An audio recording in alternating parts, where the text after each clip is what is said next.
when we are anxious about something, when we are worried about something, typically we are fearing something happening in the future that hasn't yet happened. So we're anticipating something happening in the future that hasn't yet happened based on what's happened in the past.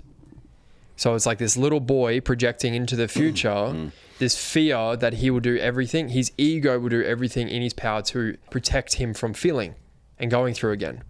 So we live in a state of anxiousness. And that's why men like stay stuck in their head and they struggle to be present in this moment because their ego is in such survival, worried about the next thing constantly. Yeah. And they can't just be present. Let's go.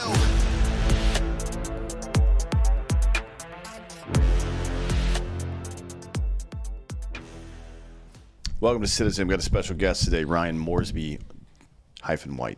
What's the hyphen about? Man, I couldn't tell you. I could tell you actually. Someone far down the line married a Moresby, married a White, and they were like, let's just put it together and make it one word. Let's make it really hard. They didn't make it one word though. They hyphenated it. They hyphenate, yeah. You gotta add things together. I think like celebrity couple names. You're right. What was the J-Lo and Bennifer? I have no idea. Ben Affleck and Jennifer Aniston was Bennifer. I don't know. It's fucking stupid. The whole thing's dumb. So you are the founder of the Inspired Man Project. What is that? Yeah. So basically I work with hundreds of men all over the world. I help them heal the little boy and step into their power as men and leaders in the world. So what I mean by that is until a man heals the boy, the younger parts of him, the immature parts of him, he'll stay stuck at the level of maturity of a little boy. And he'll be in relationship as a boy, in his business as a boy. He'll lack the emotional capacity to deal with business and relationship and family, and get easily overwhelmed. He turns to behaviors and habits and patterns that don't serve him, like drinking, drugs, porn, alcohol, all of it. So basically, like when a man heals those younger parts of him and steps into his power as a man, then he really embodies this whole other level of leadership as the safe masculine, the mature masculine in the world. Yeah, really reclaims his sovereignty. How'd you get into this kind of work? Great question. Fuck, man. I was in the self-help world for close to a decade. And it was very much about like learning about my healing, my trauma. It was intellectualizing the wounds and understanding, the limited ways of thinking, behaving, acting. And yeah, man, like there's 3 levels of learning. There's knowing about your wounds and your trauma. There's knowing about your bad habits and behaviors and your insecurities in relationship. There's then understanding it. So really starting to understand why you do it and where it's come from, which typically all roads lead back to childhood. But then the third piece, which is what most people miss, is embodiment.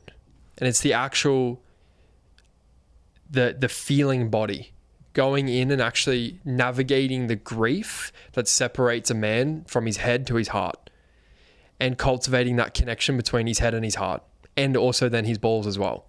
And there's that relationship where, there's a real embodiment piece there. And for me, it took years of understanding the work, knowing about it, even teaching it, for then being in a relationship to this woman that I gave my entire self to. It was like, this is the fucking mountain that I've planted my sword in. Like, this woman will be the mother of my children. It was that level of commitment. And we were living in Bali at the time, and I got home from the gym one day, and it was a Monday morning. Things were good. Business was going well, making money. Things were happening. I was serving all of these men, all these guys. And then I get home, open the door, and all her bags are packed. She's sitting on the bed crying. And she left me. And I was in this empty villa by myself in a foreign country in Bali. And my whole world just collapsed. And what happened was my nervous system actually shut down, where my body was just in like convulsive shakes for like hours. I was vomiting, I was throwing up, I was just in this whole process. But what happened was I was laying on the floor as this 25-year-old boy, but I couldn't tell the difference between that 25-year-old and the 7-year-old who was alone on his bedroom floor, who felt so scared and alone when mum and dad separated. And it was in that moment I realized, holy shit, I have just recreated the exact thing that I experienced in childhood. And now I'm a little boy. I'm a 25-year-old little boy laying on the floor, and mum and dad have just left again. Yeah. And that was the moment I was like, this is the depth of work. I'm done learning about it. This is where I need to be from now on. And that was almost 3 years ago.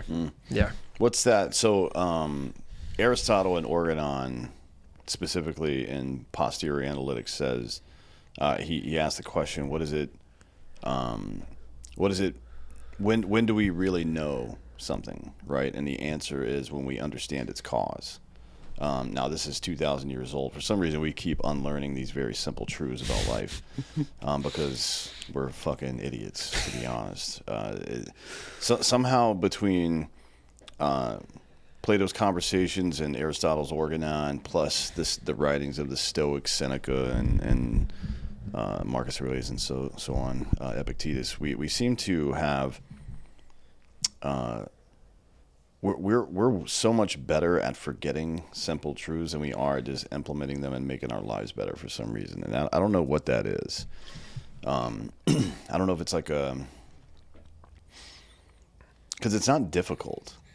People think of these folding these universal principles or universal affirmatives, as Aristotle called them, into our lives as somehow a chore. But to be honest, the return on value is so high. It's like eating a chore? Is breathing and drinking water or whatever? I mean, that's weird to think of it that way. For some reason, though, we get so distracted socially. Or maybe it's that we just have very poor leadership in the West. I think that's probably what it is, because why would a child know any of this? And then you wake up at however old you were 3 years ago and realize that in a lot of ways you're still a child, right? So it's like, what the fuck is happening exactly? And then I wonder about, people who are at the age where they've become parents now. It's like, we think a lot about, is this the right time to start a family? But we think about it from a financial resources standpoint, not about, am I healthy enough to actually be responsible for another Such life a great at point. this point, So I wonder, like, in that moment when you realize this, what's the next step, I guess, right? Because you say you've intellectualized the wounds, and, the common wisdom from Aristotle is that's when you understand it, when you know the cause, right? But you understood the first part. You understood the why, or the what rather. But then you have this breakdown, and now you understand the why, and that's kind of the totality of that piece of information, right? So then what? There's a huge component to what's caused so much disconnection in today's society, and that's men are disconnected from their grief, from their being with the deepest parts of themselves in their grief. And today's society is very much set up in the way that prevents men from being in their grief. As you just shared, it's more about, when you consider being a father, it's more about your financial position rather than where you are within yourself. And I feel that quote that you shared, I feel like why we've become so disconnected from it is because the ego is very complex. It creates a lot of story, and it creates a lot of complexity. The soul, the heart, is very simple. So when we come back to our heart, to our soul, our true essence, it's a lot more quiet and things are a lot more simple. And we typically come back to these deeper inner truths that were spoken about thousands of years ago. back when they were so much more connected to themselves. So I feel like in a world that's becoming where we feel like we're progressing so much further with technology and AI, we're becoming even more disconnected from ourself over time. And why I'm so passionate about sharing this is because this message and this work that I do is because I know the sense of loneliness that men are going to be faced with, and the sense of isolation and disconnection from their soul, the more we progress with technology. Oh yeah, it's happening now. I mean, you can see it on the intellectual side already, because there's been a lot of broad studies done already about people that use ChatGPT daily, and their IQ has dropped 5 to 10 points over the last 2 years. That's not great. And if your IQ is dropping, your EQ is probably dropping as well. Especially as a man, because those two things are related. I don't know about with women so much, but with men, your IQ, EQ are definitely related. Yeah. And it's an odd way that we look at these things too. I think if I'm in the gym, for example, and I'm trying to lift some certain amount of weight, I either do or I don't. And if I do, maybe I aim a little higher. If I don't, I know I've got some work to do. And I don't make that a part of my core identity that I failed that thing today. You know what I mean? But even me, I feel like I'm a pretty well-adjusted man right now. But when I fail, like the things that are important to me are to take care of my people and my family, right? That's what matters to me the most. And when I fail at that, it hits me pretty hard still. No matter how adjusted I get, that still is the thing that hits me the hardest. So I always wonder why it's so easy to do the physical part, but so much more difficult to do the intellectual and spiritual parts of that. You know what I mean? I think we're very misaligned as men, and the solutions that are being offered to men these days are pretty fucked as well. Right? Like this, the feminization stuff that's happening is not the solution. Like getting in touch in the same way that men or women being equal to men didn't mean that women had to become men. Right? That's nonsense. That's a completely bastardized and corrupted version of what it means to be equal. Men being equal on the emotional footing didn't mean you had to become like a woman, right? Like I just that's not what you were meant to do. Your emotions are they're valuable, and they're used as I guess you could say guide stones. They're used as left and right limits in life. Just the same as hunger or cold or whatever the fuck, right? If I feel bad about something, I've been socially conditioned to feel bad about it so that I will instead do the right thing. You know what I mean? Or I feel joy as a reward for having done the right thing or having become a good, whatever the case is, right? These are all very important things that people need to be in tune with in their life. And it's like, if you're if you're off on that even a little bit, it'll affect everything in your life. You know what I mean? Like if you don't have a positive relationship with your own emotional experience, and we tend as men, again, we've been socially conditioned to kind of ignore that. And that's not the answer either, right? There's ignoring, this is the difference between Freudian and Adlerian psychology, in my opinion. We'll get into that a little bit more in a moment, but on the one extreme there's ignoring the problem, and the other extreme there's the dwelling on the problem, right? And somewhere in the middle is the cognitive behavioral therapy that Adler recommended, not the persistent lifelong talk therapy where you blame external tormentors like Jung and Freud. But Adler says that's your work to do. It's your job to go get the information, process it, and bring yourself up to the level that a man needs to be so that you can service your community and your family, right? That's the difference. And it's unfortunate that we keep making these same fucking mistakes, because I feel like we're not progressing as a society very much. It used to be, and this is, I think, part of the natural course of human history, to take 2 steps forward and 1 step back, because that's how it works, right? I mean, that's how a lot of things work. Whether you're learning a new skill or something like that.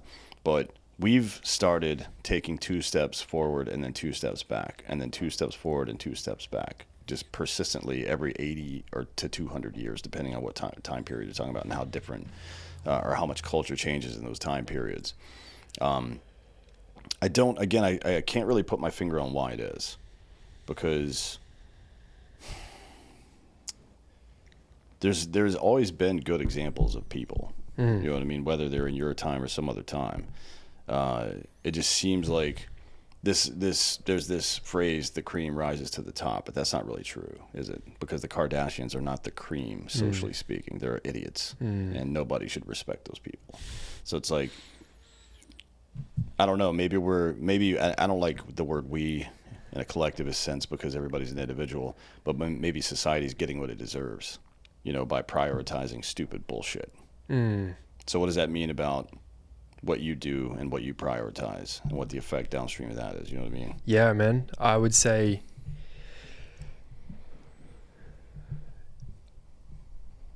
a lot of the leaders, quote unquote leaders, that most of society look up to are little boys or little girls playing power dynamics.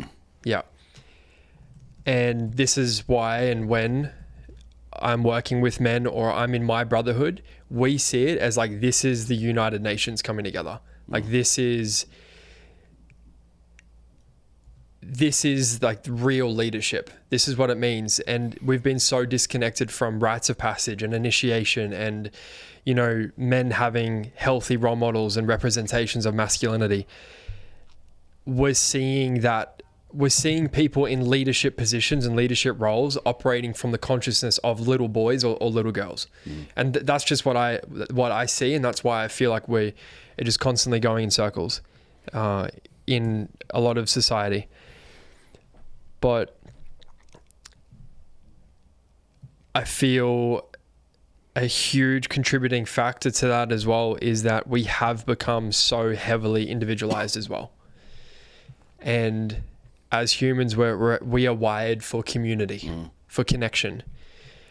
And generationally, we've lost that sense of community and connection and brotherhood and sisterhood and, little boys spending more time with the men and the uncles and the brothers. And I feel that we've become so disconnected from that. And with technology and everything, we've become so overly individualized where there isn't that sense of collective community, collective consciousness. Yeah. And I feel that's a huge piece as to, I feel like everyone's craving that in some way. And I know that when I'm in community with men that I truly respect, that's leadership. I don't seek or see, people in power as leaders. I don't see that at all. No. Yeah, like, for the listener, consider a time when you've had a period of your life where you've had to spend a lot of your time alone. Maybe you work in an isolated position, or maybe you were sick for a week or two and you were just at your house by yourself and didn't really interact with a lot of people. And even for a short period of time, and then consider how much effort it took you to re-enter the group, right? And not like, especially if you're an A-type man, typically speaking, if you've lived alone for a long time, you're going to have behaviors that aren't super social. Yep. Right? Because you're used to being by yourself. You're going to have reactions to other people that seem like irritation, and maybe they are to some degree, and maybe it's just like, maybe it's just the rough edges, right? That's why, we're biologically programmed to serve each other. Yep. In a community. That's why we build cities. Otherwise, we would all still be living in the fucking woods, right? Yep. So yeah, it's like, and ironically, this is why the American system of government was designed the way it was, federalism, right? It's the idea that what you were talking about before about individuals. Everyone is an individual, but we try to solve all of our problems at the lowest possible level. We call it federalism, right? So we try to solve problems here, and if not, we will band together and solve them at a higher level if that's necessary. But the thing that doesn't get articulated that much is that it's the individual's responsibility to the community, that's the counterbalance, right? So if you think about nuclear fusion creating explosions and gravity holding a star together, those are the counterbalances, the push and pull that are holding that thing together. If you want the individual liberty that people so crave, then you have not a duty necessarily, but there is a requirement that you serve your community. Otherwise, bad actors will serve that community. Yep. Now, as a man, this is a whole different kind of situation, and you have to make sure, in the same way that if you're planning on going to war like I have, you better goddamn be ready, because if not, you're going to get yourself and other people killed, right? And maybe everyday life is not quite as serious. I think it is, but the risks are muted, but the effects are the same, right? It's like you're putting yourself, whether you want to or not, in a position of authority over other people, even by existing to some degree. Not authority, but responsibility for. And if you're not prepared for that, then you're derelict as a man. That's my opinion. So, you know, I don't think people, like, you don't need to go sit in a lake somewhere and hug dudes and scream into the woods. I think that's a bit weird, to be honest. I think a lot of this stuff's getting kind of weird, but there's a lot of emotional barriers that men have that are stopping them from being the kind of man that the world needs, right?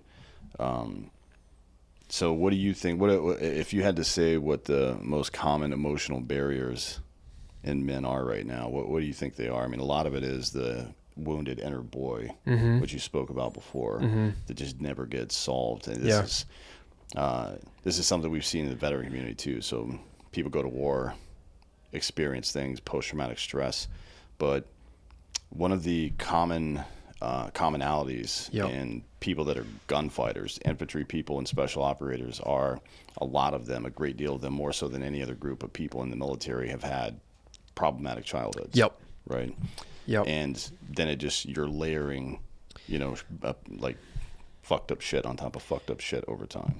I've heard in the veteran community, what I've heard and seen is that the guys who have suffered the most is actually, it's just been a perpetuation of what they experienced before they even went to war, before they even went to battle, and what you just shared, the wounded childhood. So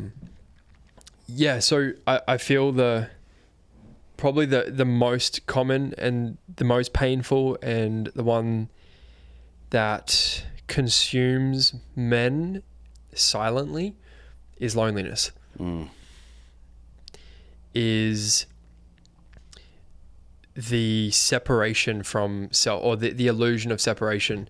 So this is where a man will live a life of quiet desperation on his own, and he will just stay locked in his office, just working, hiding behind his work, behind his mission. He's making money. The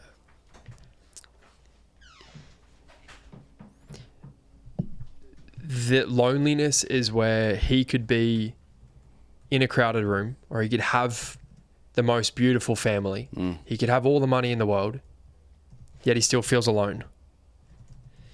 This is where you can be in a crowded room and still feel alone. But it's the disconnection from your heart, from your soul, from yourself. And what prevents us from being connected to our heart or our soul is the unresolved grief from childhood. And this is why, until a man goes back and reclaims the wounded little boy within him that's keeping him stuck at such a limited emotional capacity of the little boy, he will continue to operate not as a man, but as a grown adult child in life. And that's why everything is so overwhelming for him. That's why relationships are overwhelming for him. That's why he loses himself to his work. That's why he avoids community and connection, because being deeply connected with a brother, or experiencing a sense of intimacy with another man, like looking him in the eye and like being held and supported, that he will avoid that, and he would rather self-isolate and not be in community, because that reflection will bring up the unresolved grief of his childhood. So he would rather be on his own and do life alone than to deal with the unresolved shame or the fear or the grief of the wounded inner child. It's easy. Yeah. I mean, it's the results are poor, but the effort is minimal. Right? Yes. Which is not great. I mean, Yeah. that's usually in life that is the case. If it's a low effort situation, then you're not getting anything out of it. Yeah, I think a lot of people, military people especially, but a lot of just adult men have felt that feeling of being in a room and feeling alone still, which I think is a big problem, you know, because when things, this is another part of this from a mental health standpoint is hormone regulation and the way that our hormones have been disrupted over the last 25 years or so, and people have to get that fixed. You can't solve any of these software problems unless you solve for that hardware problem, but it is a bit, even if things are going well, or even if you, even if things are going well in life, if your hormones are dysregulated, or even if things are going well in life, so to speak, but you still haven't dealt with this intimacy issue you have, you're in a crowded room and you feel alone, you're in big trouble now, right? Because there's nothing physically to improve upon.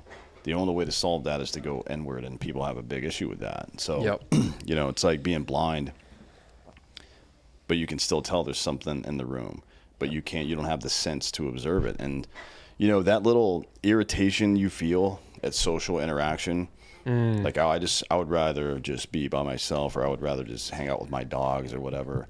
That you're behaving like a 5-year-old who can't regulate their somatic system yet. That's what you're doing, right? Like you see, a kid primarily between like the ages of 3 and 8, where they respond completely irrationally to something, the tantrum phase or whatever.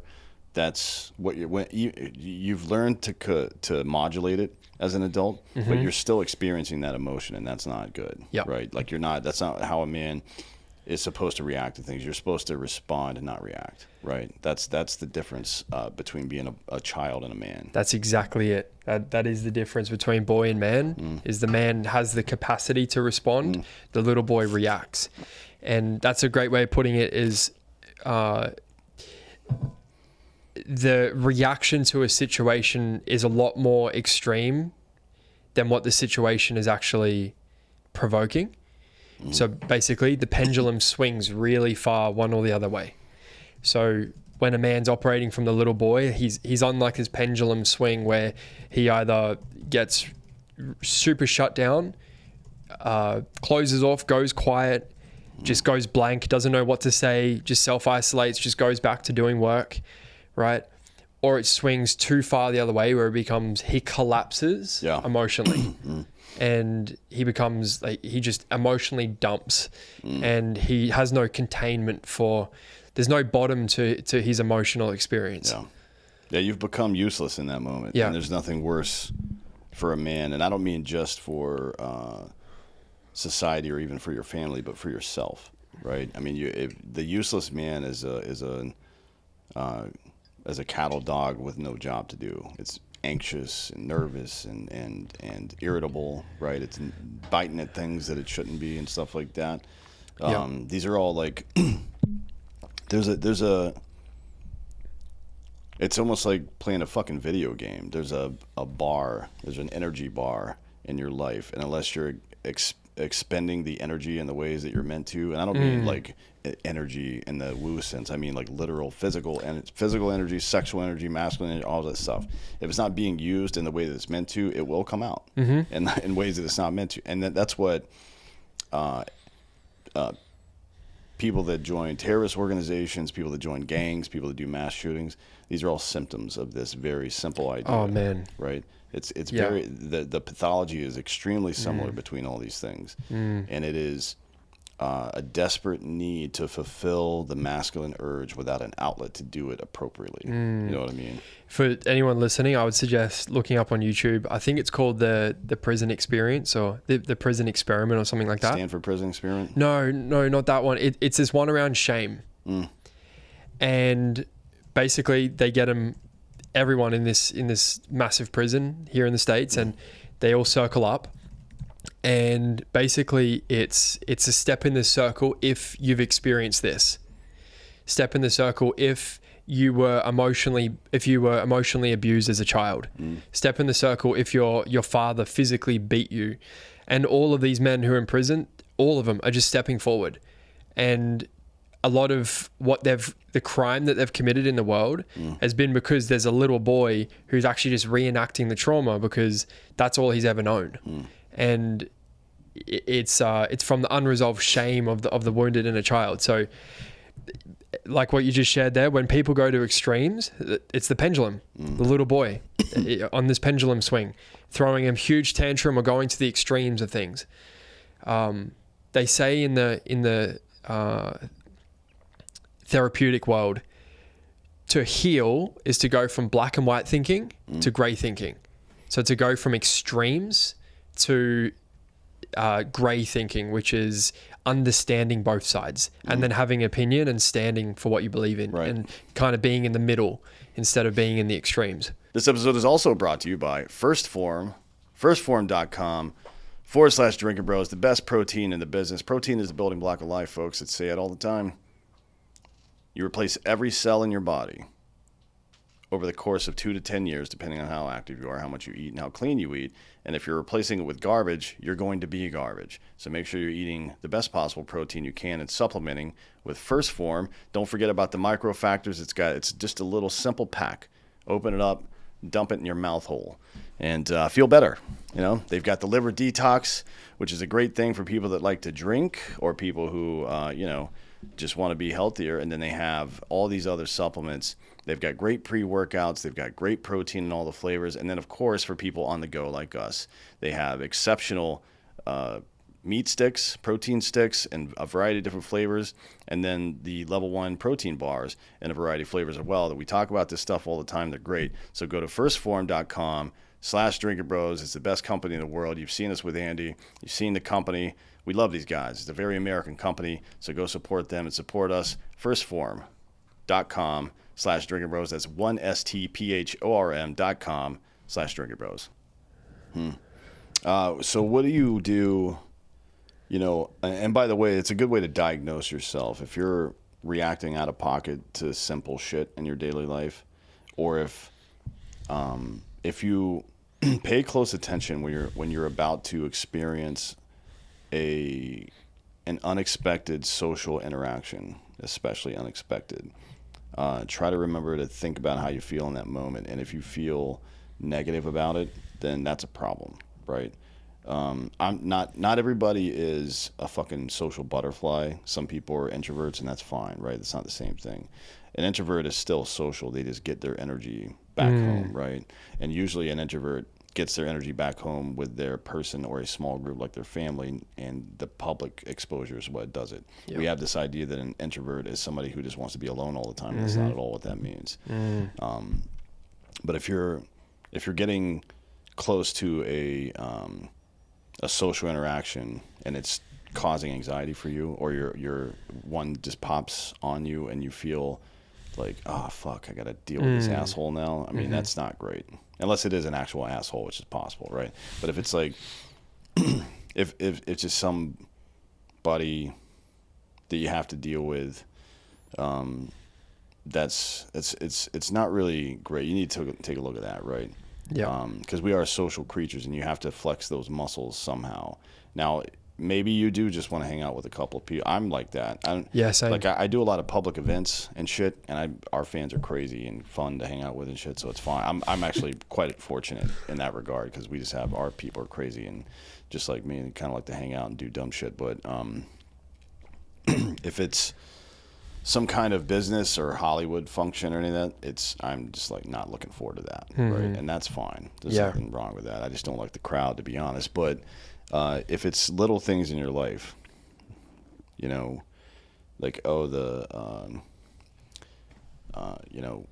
I got to have a meeting at work and I just don't want to deal with these people right now. You should look at that, right? Yeah, you know, a little boy. It's a bit of an indicator. Yep. That you're trying to be avoidant, and avoidance that doesn't do anything. I don't believe in any sort of abstinence. I don't believe in any of that shit. I think if you have to completely cut something out of your life, then it still has control over you. I think that men defeat things. That's what you're supposed to do, right? Yep. So, go defeat it. So how do you do that? How would this process of, now I've identified there's an issue, what do I do in my personal life now to address the fact that, for example, my parents split at 7 and that ripped me apart in your case? The question that the boy asks in any moment when the boy's active and something's overwhelming for him is, how can I get rid of this feeling? How can I get out of this? Basically, it's too overwhelming for the younger part of you, so you don't want to take responsibility. Right. The man asks, how much can I be with this? With whatever this moment is presenting with me, even though it might be difficult, even though it might be hard, how much can I be with this in this moment? And that could be in your relationship, in your business.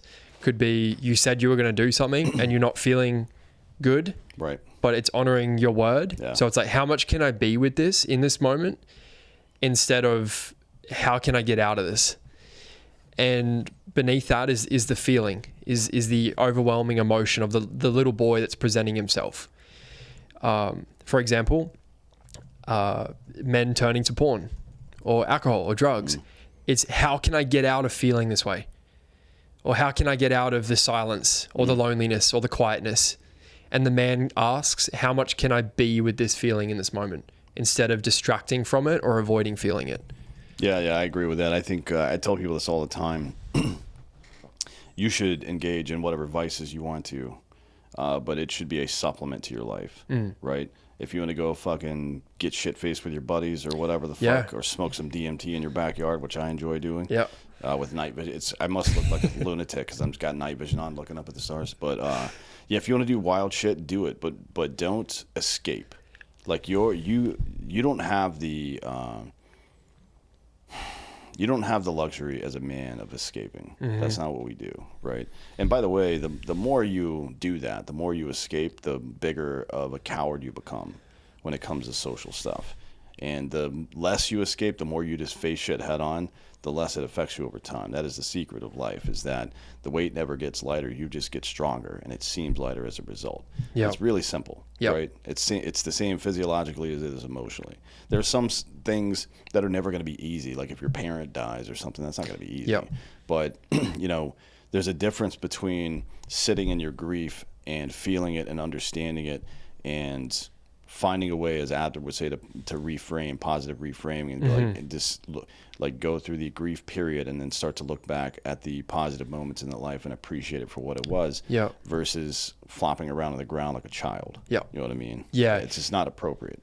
There's a really important piece in the grieving process where you have to stay connected to the adult self, the man. Otherwise, you'll lose yourself in the grief. There won't be any bottom to it. It's kind of like you being the masculine support for the way I like to imagine it is, it's like you're putting your hands out, like you're cupping your hands to hold water. It's like, how much can I be with this emotional experience right now without losing myself to it? But as the man, you have to hold the younger part of you, like the boy who would lose himself in that emotion. And you got to hold that younger part of you for that to be felt. And to come back to your question about how can we start to recognize how some of these things are playing out, like for example, in social settings. When we are anxious about something, when we are worried about something, typically we are fearing something happening in the future that hasn't yet happened. So we're anticipating something happening in the future that hasn't yet happened based on what's happened in the past. So it's like this little boy projecting into the future, this fear that he will do everything, his ego will do everything in his power to protect him from feeling and going through again. So we live in a state of anxiousness. And that's why men stay stuck in their head and they struggle to be present in this moment, because their ego is in such survival, worried about the next thing constantly. And they can't just be present. So all of these things, the anxiety, the loneliness, the self-isolation, the maybe getting reactive to your partner's emotional expression, there's so much to be said about like the nice guy in relationship, the man who loses himself in relationship. All of this stuff, a lot of the problems that we experience today, the addictions, the behaviors, the patterns of that we keep replaying and recycling, that's all surface level. But if you see them as trailheads leading down a trail, and you follow that trail and you continue to be with the emotion beneath that behavior or that pattern, at the end of that trail, there'll be a little boy seeking your attention. Yeah. And as the man, it's your duty to be the father that he needed and that support he needed in that moment. Yeah. And the alternative to that is you just continue reinforcing it. Yep. Right. So you're just making that connection stronger. And I would add that there's quite a bit of literal, physiological, neural reprogramming to be done. And there's a number of ways to do that. Conditioning or repetition, like to first understand the cause, and then in the moment create a trigger for yourself to positive reframe. Like, this is what I'm feeling and my brain is telling me it's this.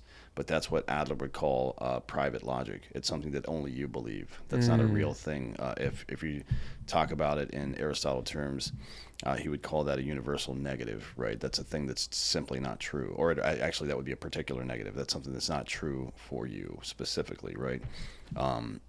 So the solution to that, as Adler says, is to positive reframe. Like, for example, in your own life, you can think of many examples for this, but I think in a partner thing, right? So I'm super in tune to her emotions, right? Because it matters to me that she's taken care of. That's something that I've chosen to do, actually. Not just for her, but other people that matter to me. It's something that I've developed in myself over time, but that it can become pathological, right? Like it kind of goes back to this sayings like, did you have a bad day or did you have a bad 5 minutes and now you're fucking spiraling as a result? That's your job to put the brakes on that process. So I can feel her body language or mood changing, and the insecurity says this is my fault. Yep. Right? And maybe it is actually. Yep. Right? Maybe it is. Yep. So the insecurity says this is my fault, or that she's being unfair, or how did she think I feel about this? So like, okay, how did you turn her dealing with something into about you? Yep. You know what I mean? Yeah. So that's not really what you're here for. I'm not saying to ignore your own emotions, but in the moment where you feel a negative emotion like that, I would encourage you to think about it, right? It's like, okay, well, that didn't feel great for me, but what does that other person need? Whether it doesn't matter who it is in the moment. Because again, I'm not telling you to ignore your own shit, but men are biologically programmed to serve other people. Yeah. That's what we do, right? Yeah. It's like you'll never get, every meaningful thing you do in your life will be in the service of other people. Yeah. Whether it's your family or somebody else. And the biological reward you get for that, serotonin, oxytocin, and then even dopamine in the moment will be stronger when you do something for somebody else than anything you will ever do for yourself. We're not programmed to behave that way. And if you are, you're probably a psychopath, like a serial killer or something. Like they feel that. That's what they feel. Most people don't. What we feel is a deep sense of insecurity that turns into, like, you feel the insecurity and you want to explain it. Either I'm bad or they're bad. Yep. It's like, no, that's not at all. You've taken a massive leap in logic that's not supported in any way by any fact, right? And that's a big problem too, because now you're stuck with an unfalsifiable but not data-driven premise. So how do you get yourself out of that? You've created an epistemology for yourself. Episteme, as the Greeks would call it, for yourself. That is that's not true. Right. Yeah. It's I guess you could call it the private logic that Adler refers to. And it's like, no, that you can't persist like that, because if you don't fix these things about yourself, these emotional triggers, then you're just going to be keeping your head above water for your whole life. And we're not built for mere survival. Your job is to get to the top of the mountain and then either teach or help other people get there. That's your job as a man, right? And you will feel the most fulfilled when you do that. Yep. Absolutely. I love that we're speaking about this, because that is such a common thing that men experience, is when their woman's not okay emotionally, he makes it mean it's either my fault or my problem. But from the place of the little boy. So beneath what you just shared is the shame of the wounded inner child. So what happens is when a man or when a little boy didn't have the safe space that he needed in childhood to know that he can fuck up and make a mistake and it's okay, and love is still there, and a lesson is also there as well. When he doesn't have that safety and that support, he starts to become internalized with shame, where his identity becomes revolved and based upon the foundation of shame. So basically what happens, a healthy level of shame is, I made a mistake and that's okay, and I see the lesson. Well, it's guilt versus shame, right? Guilt is I did it's something healthy bad, guilt. And shame is I am bad. Yes. I believe is the way I've heard it. Yep. So when she's not okay emotionally, or maybe she even brings to your awareness how you could actually show up better, you see it as an attack on your nervous system, and the little boy comes out, the little boy who thinks, I haven't made a fuck up, I am a fuck up. Right, yeah. I haven't made a mistake, I am a mistake, where he is shame. And if he, in that moment, was to just go, okay, I'm going to focus more on you, there's a moment where he needs to tend to her needs, but he has to be with that. Yeah. Otherwise, he's going to lose himself in that relationship. And he will continuously take on the weight and the responsibility of her emotional experience, instead of, and that's a very nuanced piece there, but I want to touch on that for a moment, because people could take that in the wrong way. And I would love your perspective on this as well. Her emotional experience is not your responsibility to carry. Yeah, Adler would say that's her work, not yours. Yes, yep. So it's not your responsibility as a man for her to feel safe. That's hers. Just as it's your responsibility to create safety in your own nervous system and not seek for a mother to nurture you and make you feel good. So when a man sees it as, yes, like this is your emotional experience, when he creates that separation and he's no longer responsible for her emotional experience, he can then be the safe space that she's actually needing in that moment. Yeah. But when he's operating from the little boy, he makes it about himself, right, because he's triggered, and then he completely takes it away from what she's actually bringing to him. Yeah.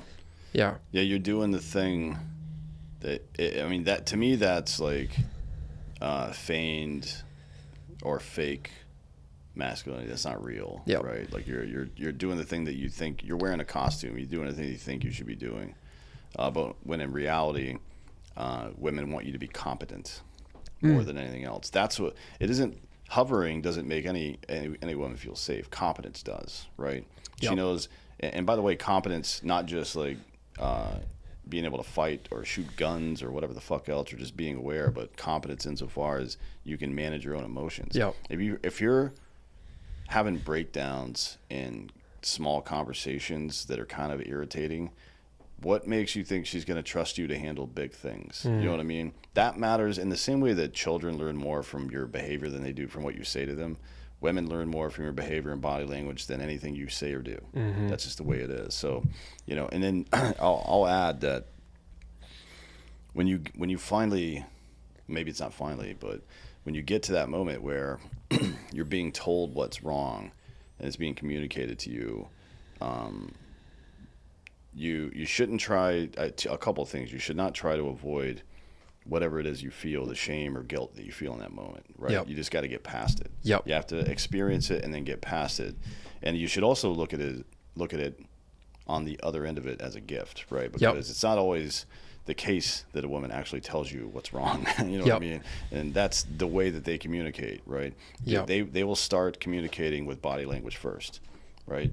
avoiding eye contact, or you can see facial expressions or a lack of intimacy or whatever, that is the first red flag that you're going to see. And, you know, it can be complicated sometimes. Asking them directly isn't always the best solution because they're in defensive mode now, right?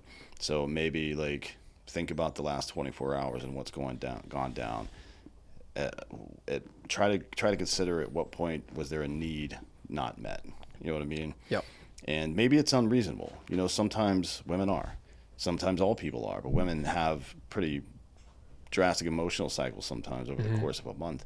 And maybe that's it. So that's a gift too, because I don't have to take that personally. That's just something that happened. You know what I mean? She also has a little girl too that comes out. Yeah, but if you can think of, like, I probably could have done this better. Well, maybe it was just a coincidence and she was just irritated at the time, but you still made yourself better. It's a no-lose situation for you. You know what I mean? Yeah. And people, you know, this is another part of the little boy thing. It's the desperate insecurity, where, you know, there are simps out there. It's this, the sneaky fucker, right? The dude that's trying to play on feminine energy to gain social position. Spiritual fuckboy. Yeah, that's really what it is. That is a literal simp. That person's a simp for real. But somebody that's like in tune with their woman and takes care of her, all the fucking, literally every great love song throughout all of human history, every love letter was written by men to women and not vice versa. Emotional dumps from soldiers during the fucking American Civil War. You can go find books that of the letters home and stuff like that. And if you think you're tougher than a dude that fought in the American Civil War, I promise you that you are not. You're not more masculine than that guy was. And then the fucking late part of the 19th century, it's just not true. So, you know, we these people think that there's some kind of I don't know, embarrassment or shame associated with like loudly loving the person that you're with. That's odd to me. And there's a lot of that shit in this fake masculine space these days. Yeah, man. Not fully choosing your woman. And that being known. Yeah. I mean, you should do things that you're proud of. And then be proud of them. You know what I mean? Like, be a man. Put your name on what you say. Stuff like that. It matters. It may seem in the moment like it's easier to capitulate or to equivocate, but it's not. You pay a price for that shit downstream. What do you think are some practical ways in day-to-day life that men can kind of cultivate emotional regulation? Because this is the big thing about repairing the boy in you is emotional modulation and regulation. That's what it really is, right? Yep. So what are some like practical day-to-day stuff that people can do to address this? The emotional regulation is the byproduct of reclaiming the little boy. Like that's just the byproduct of it in the long run. But a real simple framework to touch on everything that we've just spoken about, I call it me, you, we. Where, as what you just shared before, like as a man, you got to have the awareness of your woman's emotional experience and what's going on in her body and noticing her body language, and it's beyond words. You can only notice how she's feeling if you're in your heart. Like when you're emotionally connected to yourself first and foremost, you'll be more attuned to her nervous system and how she might be feeling. And that's in anything. That's also leading a business as well. It's having emotional attunement to your team members and what they might be needing and how to speak to them in a way that's inspiring, not fucking pulling them down, lifting them up instead of, shitting on them sort of thing. Yeah. So it's first you first and foremost. So it's me cultivating a relationship with yourself first and foremost. For a lot of men, that might feel selfish. And what that... Is working out selfish? Is eating healthy selfish? That's fucking stupid. Yeah. Is time with men in nature selfish? Yeah. No. Go camping with your boys, go hunting. Go fucking fight each other in the woods. Who cares, right? It doesn't matter what you do, but... Men need to prioritize that time. massively. Yeah. It's like you need an hour in solitude by yourself at least a day, every day. You need at least a full day to yourself each week. And, you know, obviously that could be with reason, right? But there should be a day where it's like, hey, this is really me taking care of me today. Every few months, every 3 to 6 months, you should have a full weekend with brothers in nature. And if you're not prioritizing yourself first and being selfish in a way, then that's actually the most selfish thing that you can do, because you can't give them your fullness. Yeah. So first and foremost, by you cultivating that relationship with yourself, everything from becoming aware of where and how the little boy shows up in your life, where the insecurities play out, the loneliness, the playing small, the holding back. And I mean, there's no quick fix to that. That's what I would suggest, is going back and debriefing on your childhood, debriefing on some of the key moments that happened. For example, I mean, that's cognitive behavioral therapy. Yeah. Essentially, right? That's the beginning to the trailhead to the emotion that's actually there, though. Yeah. So that's what I would suggest, is go debrief on some of the major things that happened. And it might not be a specific event. It could be a period of time where you just felt isolated as a little boy and alone. Yeah. I mean, we're latchkey kids, and I don't know about Australia, but in the US, my generation is the first one where both parents worked for most people, right? So summertime and after school time, there was a lot of early adolescent time without mom in the household. That is an irregular thing for humanity throughout history, right? Yeah. Even in more impoverished cultures, the kids were with mom as she was working during those time periods. Now we've got this big gap of separation. So you look back on, you know, your elementary and middle school years of time that are super formative in your ability to emotionally regulate. Yep. And the person one of the people who's supposed to teach you that, mom who's there with you all the time, just wasn't there. Not because she didn't want to be, right? But your somatic system doesn't know the difference. Yep. And when there's a little boy within you that's still craving that, you'll crave a mother, not a partner. Yeah. And no, I promise you, well, actually there's some fucked up girls out there that do like that, of course, dominance, but they're not healthy people, and you aren't either if you want that, to be honest. And you know, you can heal that together too. It's not like, yes, you know, obviously the person may react negatively to it, but you're like, once you realize that you're doing this, you can do nothing to change the past. The only thing you can really do is take the next step in the correct direction, right? But approaching somebody and saying, hey, I've been really relying on you for stuff that I should not be getting from you, and that's put a lot of pressure on you specifically, but on this situation as well. And look at the results. It's not as good as it could be. And you know, I'm not saying that I want to exit the situation. I'm saying that I think there's room for improvement here. There's ways to handle this stuff where, you know, if you can turn your pain and suffering into empathy for other people, especially those closest to you, you can save yourself and them, right? As a man, especially as a leader, you can do that. And this is something I encourage people to do. Don't be afraid or nervous or ashamed about trying to make yourself better. You don't feel that way at the gym. So why the fuck would you feel that way when you're doing this stuff? It doesn't make any sense. You know? It's just choosing your initiation. Yeah. And that's another thing, initiation, you mentioned.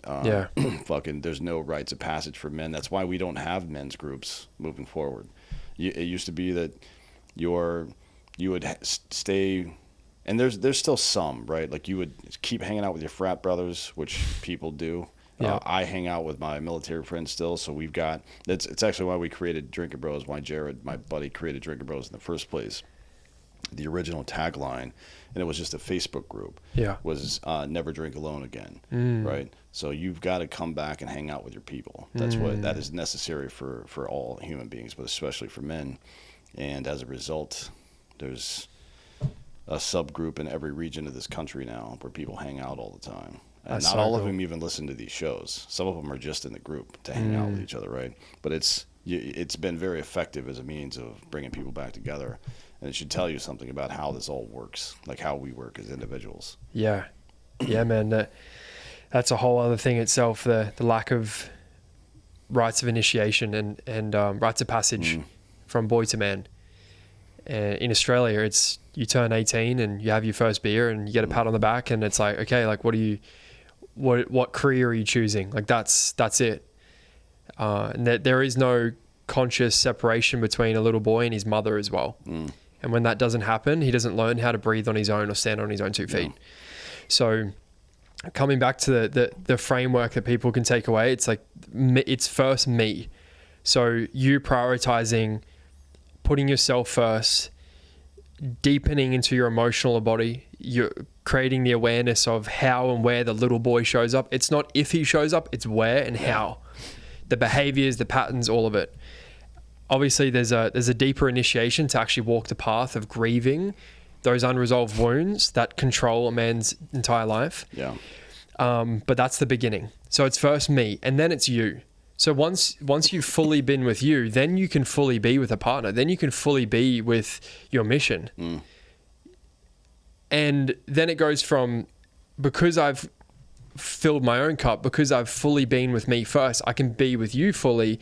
And then there's the we, right? So for example, in relationship, it's because I've been with myself fully. I know what's happening in my emotional body. I have the attunement to what's happening in your nervous system, and therefore I can lead what the moment needs. Yeah. And maybe I don't even need to say anything. It's just what I do. Yeah. Yeah. Yeah, I've told people this for a long time, especially in the military, especially people in our military at the command level, about the way that we prepare people for war specifically, but the lesson applies to life as well. You wouldn't walk into combat with a rusty weapon, right? If you had the option, obviously, but you walk into life with a rusty soul every single day, and you're expecting some kind of positive outcome from that. That's not how life works. Like, why should you expect that? It doesn't make any sense. Not that life is war. That's not the point. But the point is that these lessons are universal. Being fit doesn't just mean your body, right? There's a lot that goes into that stuff, fitness. Obviously, there's the physiological stuff with body chemistry and physical fitness and all this stuff. But,